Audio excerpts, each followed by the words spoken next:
Huwag po kayong mangutang sa aming mga students, please. Ano pa yung mga challenges na na-experience mo?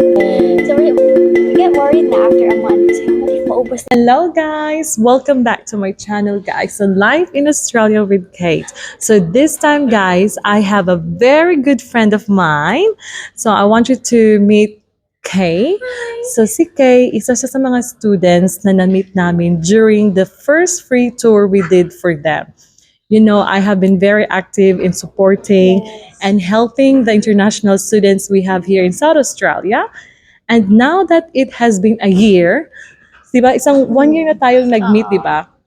So I really want to know kung kumusta na ba yung buhay as international student. Ang daming friends na nakilala and it change you her whole thing kay iba na siya. I mean, iba siya from your previous experience. Our previous life in other country. This one is different. You have to be more independent. It's not easy. So isang taon ka na dito, but you can still say na hindi madali. Actually, it's not easy because you're a student. Yeah, so ano and yung may mga... mga restrictions. Oh, so in terms of your working hours. Yes. So ilang hours ngayon? 24 So per week. nako-consume mo ba yung 24 Oo. hours? Oh, Fortunately, yes. that's good. So I got a job Mhm. that can consume 24 hours per week or per Okay. day. Oh, we forgot to Fortnight. tell them ano nga pala yung yung course mo dito sa Australia. Early childhood education and care. Yes, early childhood, same as mine. So I'm Yes. early childhood teacher here now, but Kay is also working towards her teaching registration here. Yes. Kasi napanood niya yung vlog ko. Actually, Kate's vlog is always useful. If you graduated back from they're from the Philippines. Kasi to let you know, for your information guys, if you're a teacher from the Philippines, you actually yung qualifications mo pwede siyang ma-recognize dito sa Australia. But you still have to do some Yes. paperwork, especially the English test. Yes. And Pero pasado mo na yun, di ba? yeah, so it will take 3 months now. 3 months now. Okay. So, yung working hours, ano pa yung mga 24. challenges na na-experience mo in this year? After or until now? Ang dami? Because you pay tuition, dapat pang shopping na lang yun. Ah, so you pay your own tuition? Yeah, but I'm blessed. I have my partner, so Oo. Oo nga to naman. pay that. Oo, kasi other people, some students, they come here with their partners. Yeah. Di ba? So, they can help. they can help. Talagang nagtutulungan-tulungan kayo. Exactly. Oh, so paano na naging buhay? Sa individual? Yes. Different. Mm-mm. It will make you more mature. Mature, talagang nag-grow. So there's growth. Because you're living with your partner and it's like practice Mm-mm. for couple life. So wala yung partner mo, do you see yourself by yourself na you will I'm not sure. makukuha mo I yung think it will mga... be so difficult Oh. because Royce is so supportive. Mm, Financially, spiritually, Emotionally. morally, emotionally. So ganon. yeah. So you're very lucky to have your partner with Yeah, you. because I can see from my other Mm. classmates that the struggle is real because they're living alone. Mm. They feel homesick and they have to double the job Mm. so they can earn and pay Yes. monthly. And the So rent. totoo talaga yung mga students na talagang nag-work, ang dami nilang pinapasokang jobs. Yes. Ano pa yung mga struggles na na-experience mo? I think the pressure sa mga changes sa visa, changes sa immigration. Tama. And for example, you don't feel the pressure by yourself or from your partner, but you feel the pressure around you.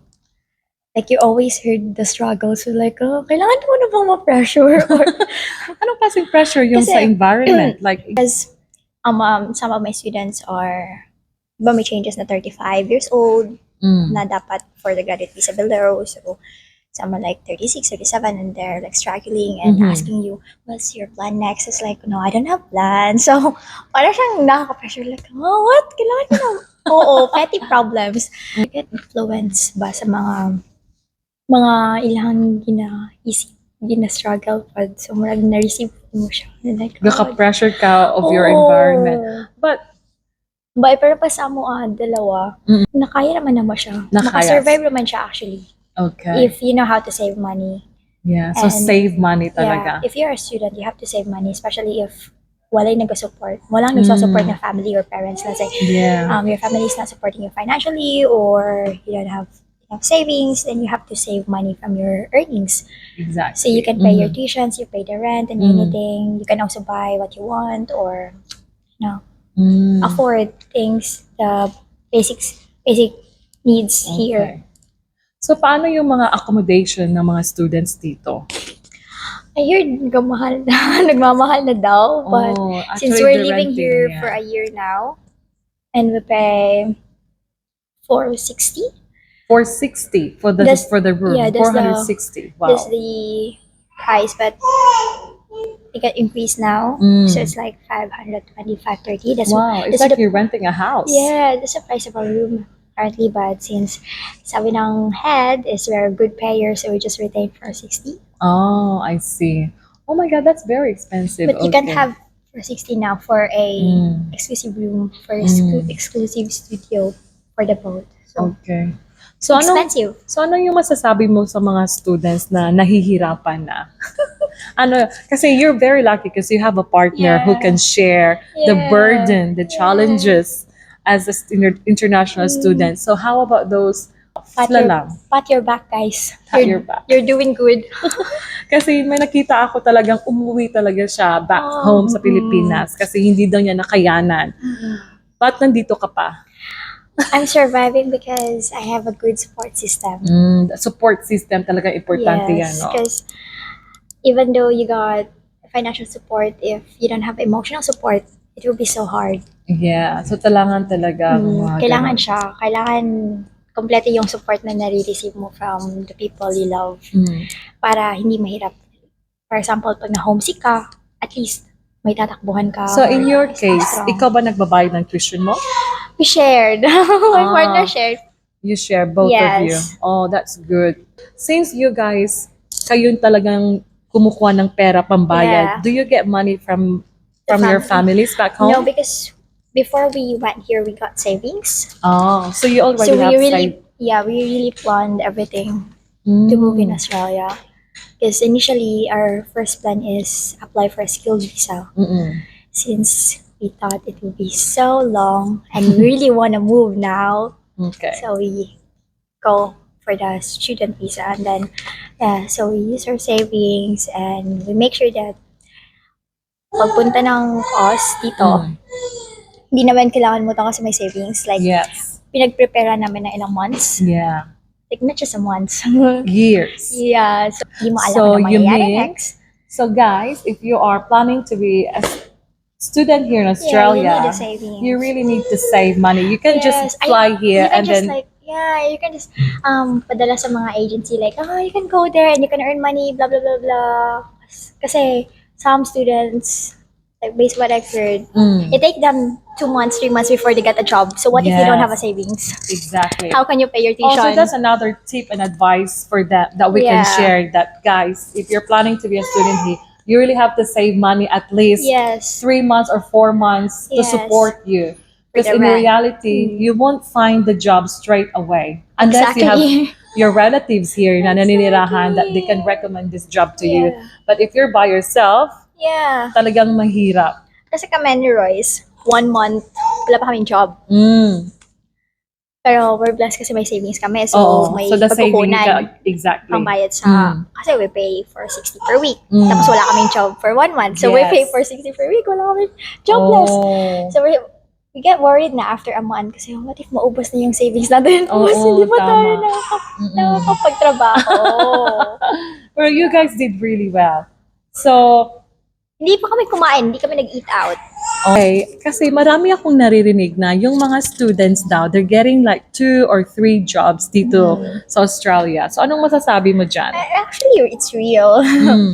Got classmates na like 2 or 3 jobs but during the holidays or school break kasi you're only entitled or allowed to work lots of like 3 jobs or more than 24 hours if it's on During the school Yeah. days. But if it's school holiday, No, you can. they do unlimited. Yes. Okay, But- so ikaw, sa experience mo, Still 24 hours. 'Cause I take a rest. So yeah, rest So, time. do you get support from your families back home? No, because we're independent. Kasi ako personally, I'm so independent na since I was 20 years old. Because I work in other Oh. country. So you mean you already trained yourself to Yeah, be independent? yeah. Oh, that's And nice. I'm blessed because even though I worked overseas before when I was like Mm. 4 years ago when I studying work abroad, Yes. my parents didn't ask me any money. Oh, okay, I see. So yeah. So, in terms of your health insurance, kasi sa mga, dito kasi sa Australia guys, pag nagkakasakit ka, if you're a tourist or hindi ka citizen or PR, mahal talaga yung health insurance namin. So for the students, magkano yung nila? Magkano yung It binabayaran nyo? range 100,000. 1,000. Yes, So for 2 i-convert years. natin yan. So $2,000. 38,000, parang mga 2,000, more than $2,000. So that covers 2 years. Yes, it covers 2 years. So ano yung tips mo kung magkakasakit sila? Do they go to any clinics? So, nung first time na nagkasakit ako, based on my experience, what I do is I call my insurance provider. Where can I go? Mhm. And they gave me lots of clinics that I can go. Sure. And Ah. yes. So the nearest one is the city clinic because it's a government and also partner with the student insurance, the private insurance. So it Okay. covers anything. Okay. Especially mga blood tests, anything, lahat mga Oh. ultrasound, they will cover it. And tsaka mga medications. And also, the thing with my insurance is if above 35, Mhm. as long as it's not pills, above 35, Mm. pwede nilang ibalik yung nabayaran mo above sa 35. pharmacy ng mga gamot. I see. So guys, dito kasi sa Australia, yung health insurance nyo, they will give you choices yung mga partners nila. Kasi yung mga partners nila, you don't have to pay anything out from your pocket. Yep. Kasi if you just go to any clinic na hindi partner nila, nako, good luck. Yes. Talagang maano ka. Yeah, even nung Ang mahal. nagpa-MRI ako, Mm. Mahal yung MRI dito. Yes, I made sure to call my insurance first and ask for an advice. Mm. And also, may tinatawag silang codes. Yeah, So, codes. I asked for the code from the clinic. Kung ano yung cover. Oo, anong cover niya. Tapos, sobrang bilis ng process. So, the insurance also will reply quicker as they can na Exactly. ito yung cover niya, blah, blah, blah, blah. So, you can go there. Mm. And you're not scared to go Yeah, there because that's true. as long as alam mo yung cover. Yeah, same as my boss when they're here in tourist visa. So, yung health insurance nila, yung partner talaga, yung Oo. doon kami pumupunta. Otherwise, we have to pay like $70. Nako, Yes. ba't naman ako magbabayad when there's And- zero? Yeah, and I did the CT scan, the MRI sa Royal Adelaide Hospital. Oh, wow. And I supposed to pay almost $700. $700? But my insurance covered everything. That's good. Well, so guys, you do have to do your research talaga. So now that it's Yeah. been a year, did you see changes about yourself? Yes. More like I became braver Oh, braver and and limitless. limitless. Wow, parang Lots of opportunities here in Australia. So exactly. you should not limit yourself to be open. So you see yourself growing Yes. better. Yes. Yes.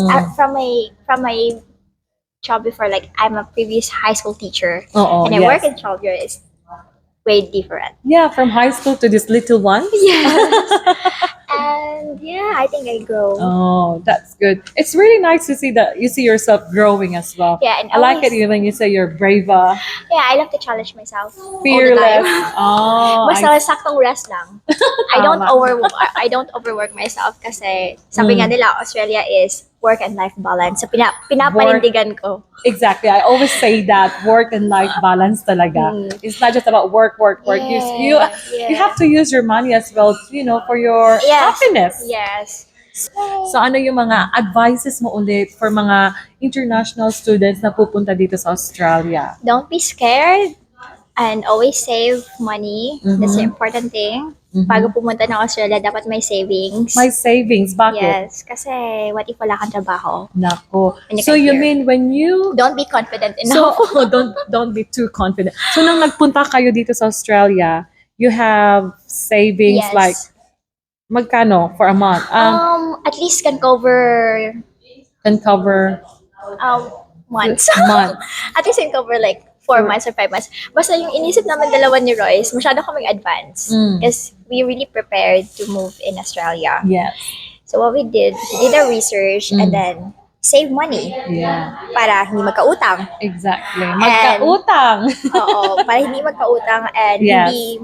hindi ma-short, hindi mawala ng savings when it comes here. Kasi di ba, what if wala kang trabaho, mababayad ka ng Yes. rent and everything. So, ayun. So, parang na-perceive na namin na, okay, dapat may pera tayo for the next 5 months or may pera tayo for the next 7 months. Yes. What if hindi siya mag-work? yeah. Or exactly. you're not happy sa work man, kailangan mong mag-resign. Yeah, totoo yan. Mga negative, Mga in-advance negative, na namin. but you have your backup Yes. plans talaga. Kasi guys, dito sa Australia, do not believe from your agencies na once you're here, you can find job easily. Yes, Yun, no, sila yung it's not magpapatunay easy. talaga. Yeah. Nakahanap pa kayo ng job right away? Si Royce, after a month, A month? Yep. nakahanap ng IT job sa IT company. Mhm. But ako, it took me like 2 months. 2 or months. almost 2 months, mga ganun. Yeah, that's why you were saying that when you come Yeah. here, you have to at least And save. I was very sad nung wala akong trabaho. Kasi, Oo, I've been depressing working talaga. Yeah, for it like- is depressing. yeah, and sanay akong may work, sanay akong nag-earn ng money, tapos wala kang work. But good thing you got your Yeah. your partner to help Yes. you, to assist you with finance, Yeah. emotions, Yeah, you social, always life. comfort me. Yeah, that's the good thing when you come here with a partner. Tsaka, tawag nun, parang kailangan mo ng disiplina. Yeah, disiplina. Do not overspend. Yeah. So guys, kailangan mag-save ka muna Oo. ng at least 3 to 4 months to cover the cost kasi hindi ka talaga makakahanap, 'di ba? Oo, Agad-agad. Tsaka So, kami, ano pa? hindi kami agad-agad gumagastos. Pinag-iisipan namin. Okay. Dati pag yung last year, dito lang kami nag-eat out. Kasi parang Ngayon? ang mahal. Pero ngayon, every week kami Nag-Taylor Swift pa nga to eh. nag-tour. Kasi sabi nga, May karapatan ka na. oo, I deserve this. Yeah. Work-life Oo, balance. tapos nag-Formula 1 pa, diba? Oh, di ba? Galing. Kasi sabi nga, Mm. huwag lang puro work.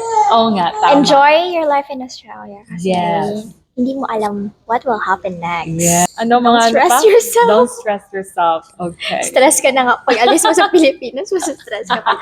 Tsaka guys, you have to be connected with the people and the community kasi those people can help you. It's all about the people you know kasi Yeah. nakaka-help. Yes. But don't be plastic. Don't be plastic. Actually, Kay has been so active with the community. Yeah. Talagang nag-expand yung ano nila, yung circle of friends nila, Oo. circle of connection. So, which is very good. Oo. Well, thank you so you. much, Kay. I hope you guys enjoyed this vlog and I hope you learned something out from this, from Kay's life experience as Nice. an international student here in Australia. As we said, hindi siya madali talaga.